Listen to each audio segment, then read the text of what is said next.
So often, the news around game preservation and emulation is negative. Nintendo taking bites out of long-running emulation sites that are often the only source to still play certain games. Konami releasing broken or drastically altered ports of classic titles with little regard to what made the title great.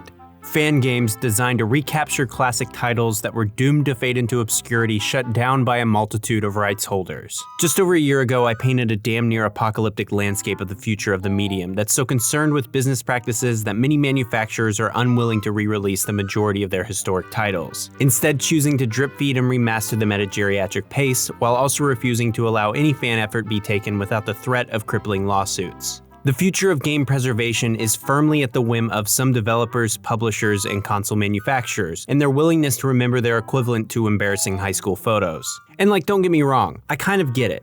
If I was a musician and I existed right before the invention of the drum set, I would also maybe want to forget about those albums where I'm furiously banging wooden spoons against my desk trying to figure out how to make one. I wouldn't care how much it influenced the future of music, or how much it spoke to people who listened to it, or I also wouldn't care about how bad this metaphor is.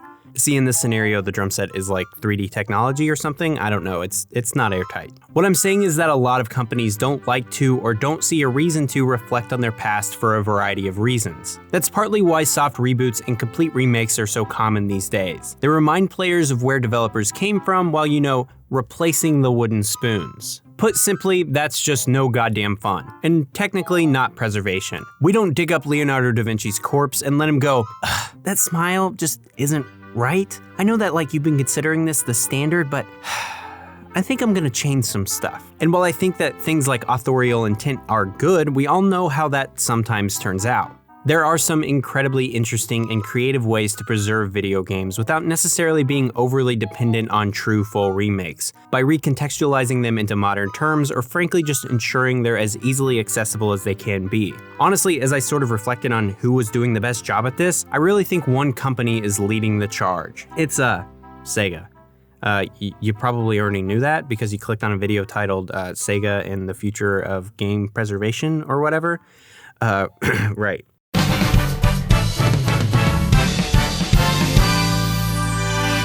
Sega is dependent on its legacy. That should probably seem pretty obvious, considering their highest highs were widely considered to be on the Genesis. But I do think that's a little dismissive of the success they've seen in the past few years. Yakuza, Sonic Mania, and about everything Atlus has done have been met positively. And while I might give the odd kicking throughout this video, they've really turned it around from all of this. Stay close to me, my love. And while I think that's absolutely a bit of low-hanging fruit, it's also a reminder that nobody stays at the top forever. But after quite a lot of hardship, Sega has managed to carve out a unique niche in the industry. They aren't at all close to the top anymore, but they're learning and growing in ways that have been met with quiet adoration, like a raised glass from afar. That's not to say they've been perfect by any means. Sonic is still a bit mixed, but it's a start. After the, let's call it cancellation of the Dreamcast, Sega did what Nintendo didn't and knocked on their door with a peace offering by the name of Sonic Adventure. And with it came a strange world where their biggest exclusive franchises suddenly became multi-plat. Very quickly, Sega learned how to adapt its games to different architecture that wasn't its own hardware or PC. And while Sonic Adventure, Jet Set Radio, and Skies of Arcadia were the big releases, Sonic Mega Collection is what comes to mind. For lifelong Nintendo fans, this would likely be the first time any of them would be able to play the games they pretended to hate on the playground. And while it wasn't absolutely airtight emulation, it had high quality scans of manuals, comic covers, and videos included with it to paint a more complete picture of who Sonic was at the time. In a lot of ways, it reminds me of something like the Mega Man Legacy Collection, where it is as much a museum to the past as it is a way for new players to experience those titles. This wasn't really the first time Sega would do something like this either. The Saturn, of course, had Sonic Jam, and while both it and the Mega Collection have their problems, they were ways to play the original games in their original forms on new consoles, which is a positive. Nintendo's similar collection from about 10 years prior, Mario All-Stars, which was admittedly released in an entirely different environment from this, provided the original gameplay of its classic Mario titles, but not the original art, which is an important distinction to make. That's like the Crash Insane trilogy, like a true full remake.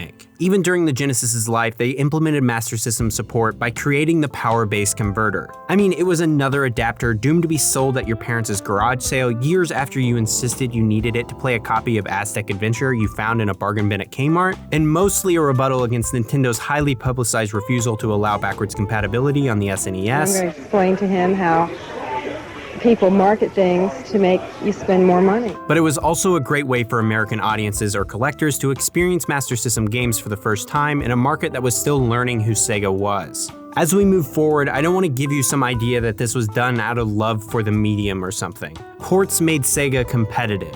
Ports turned Sega into a real third-party developer, and likely saved them from financial ruin. And while they appear to be early adopters of porting their old games in their original forms, that's not to say they're this bastion of preservation.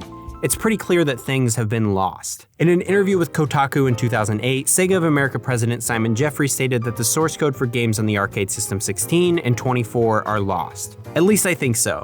Ironically, I can't find the actual video interview, and instead I have to rely on the Wayback Machine and articles made from excerpts of it, which may have sent me into a spiral regarding how we preserve primary sources when video hosting websites go down, but I really don't have time to entertain that. Just know that it's extremely likely that the source code to Sonic Boom is lost. Wait, no, not that one. It's the 1980s arcade game, so that's actually a tragedy. And while they may be re-released in some form, the opportunities to update them and optimize them with a changing medium becomes exponentially harder without source code. I'm not going to claim to be an expert on this side of games, but the fact that we know some of these titles are missing paints a potentially scary picture of what we don't actually know is missing. I know that feels like rampant speculation, but it's pretty much the worst kept secret that a lot of early game studios didn't take preserving their work seriously. But we know they do now. In an old blog post mentioned in a Game of Sutra article that I was planning on referencing a little later, Sega of America revealed they maintain a storage room archive in San Fran. Right. Like I said, in a blog post of Sega of America, they revealed that they maintain a storage room archive in... Okay.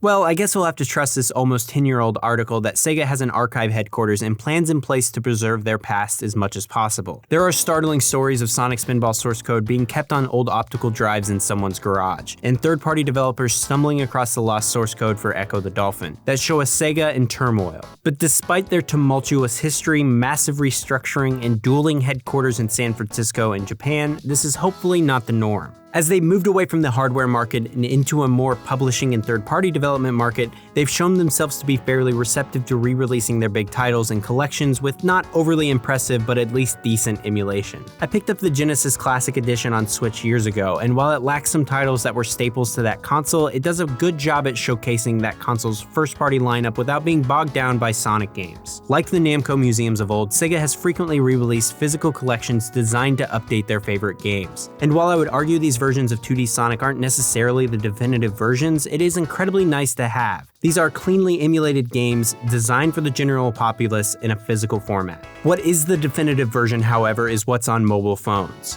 The Sega Forever collection on iPhone and Android provides access to a little over 20 classic Sega games, mostly from the Genesis era on phones with ads or a very small paywall. Probably most famously, that includes the Christian Whitehead versions of the original 2D Sonic games, which have just a hair more polish and consistency and probably the go-to version. They also add Spin Dash to Sonic 1, which is admittedly kinda nice. Christian Whitehead came from the Sonic fan game community, and for Sega to legitimize him with not only allowing him and his team to polish Sega's most successful games in its flagship franchise, but also allowing him to take that franchise and create a completely new game, is a shocking counterpoint to how Big N has treated its own community. I mean, imagine if the team who made a Metroid 2 remake had their version released on the Switch or phones and allowed to make their own new take on 2D Metroid, a franchise that's always been a bit of an underdog for Nintendo and not a household name like Sonic. Again, I know that Sega is in a different place financially and in the industry than Nintendo, and Nintendo has always held their cards closer to their chest, but nonetheless there's a real opportunity here to treat the fan game community with dignity and respect that just isn't happening in some cases.